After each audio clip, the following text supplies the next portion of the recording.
Selamat pagi teman-teman, kita berjumpa lagi dalam video pembelajaran online masih tentang performance appraisal berbasis KPI ya. Jadi dalam video-video sebelumnya kita sudah belajar mengenai bagaimana merumuskan KPI, bagaimana melakukan scoring KPI dan melakukan monitoring KPI. Bahkan saya sudah memberikan banyak contoh mengenai KPI dari berbagai fungsi ya. Nah, di dalam kesempatan kali ini kita kemudian akan bicara yang aspek kedua dari PA, yakni kompetensi ya.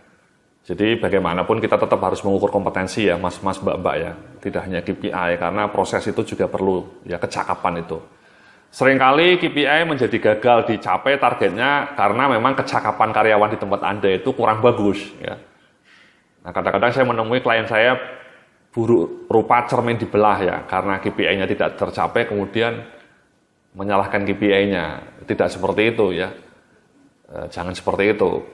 Beberapa kali KPI-nya tidak tercapai, ya mungkin karena kecakapan atau kompetensi SDM di kantor Anda tidak maknyus, kurang cetar membahana. Ya.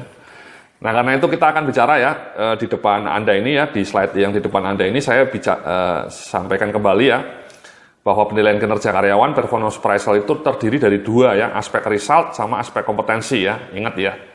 Jadi kita sudah bicara mengenai aspek result atau KPI, Key Performance Indicators, dan yang sekarang kita akan bicara yang aspek kompetensi atau kompetensi dan perilaku.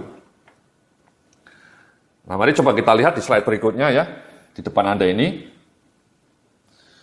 Di depan itu saya cerita bahwa kompetensi itu memang ada dua ya, jenisnya mas ya, mbak-mbak ya, bapak, ibu-ibu, yakni kompetensi manajerial atau kompetensi yang berkaitan dengan kemampuan mengelola pekerjaan dan membangun interaksi dengan orang lain. Ya, soft skills, seringkali disebut soft skills ya, misalnya problem solving, leadership, communication, inisiatif, innovation, creativity, customer service itu soft skills.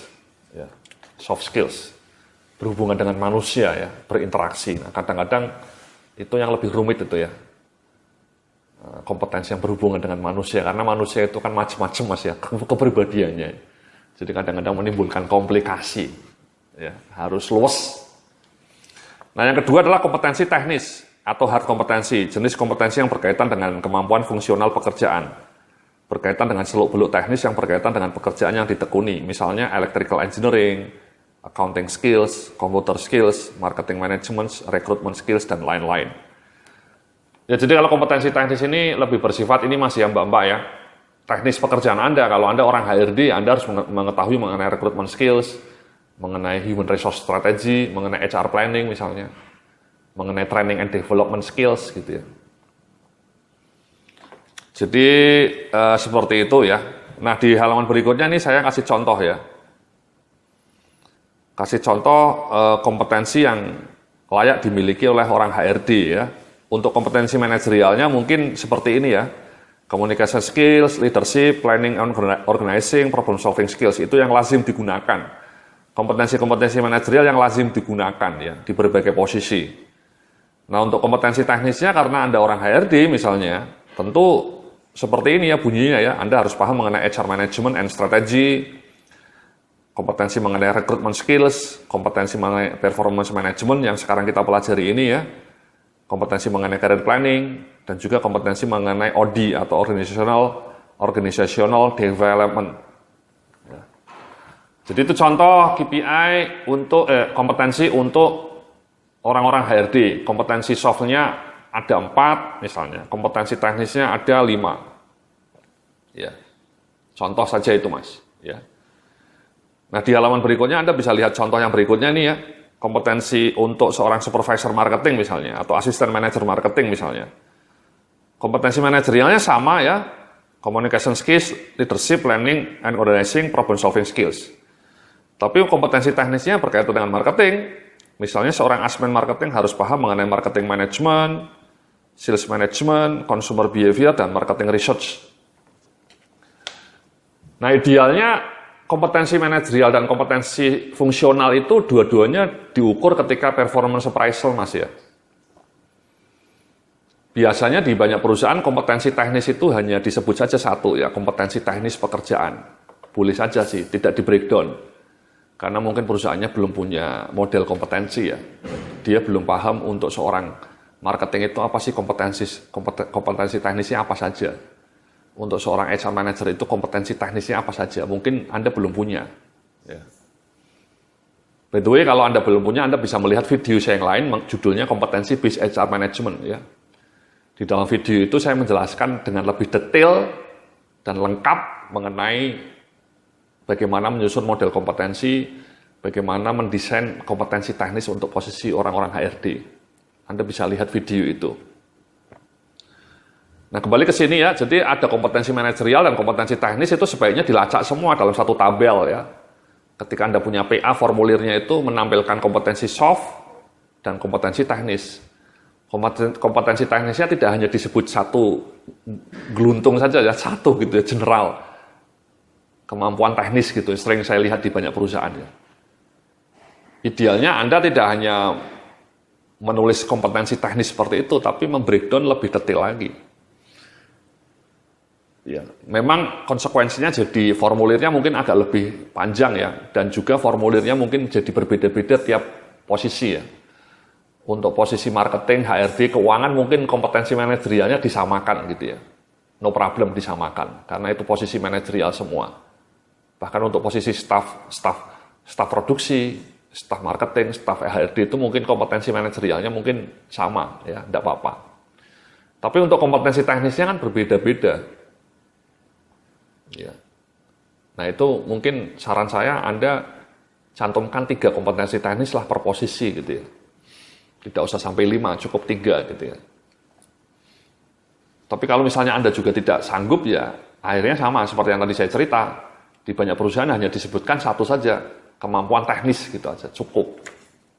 Yaitu mungkin oke ya kalau Anda tidak punya resource ya. Tapi kalau Anda mau lebih cetar membahana, kalau bisa ya kompetensi teknisnya di breakdown juga, seperti yang tadi saya contohkan tadi ya. Nah, di sini saya menyebutkan contohnya ini Mas ya, contoh kompetensinya ya. Jadi di tabel di halaman berikutnya Anda bisa lihat.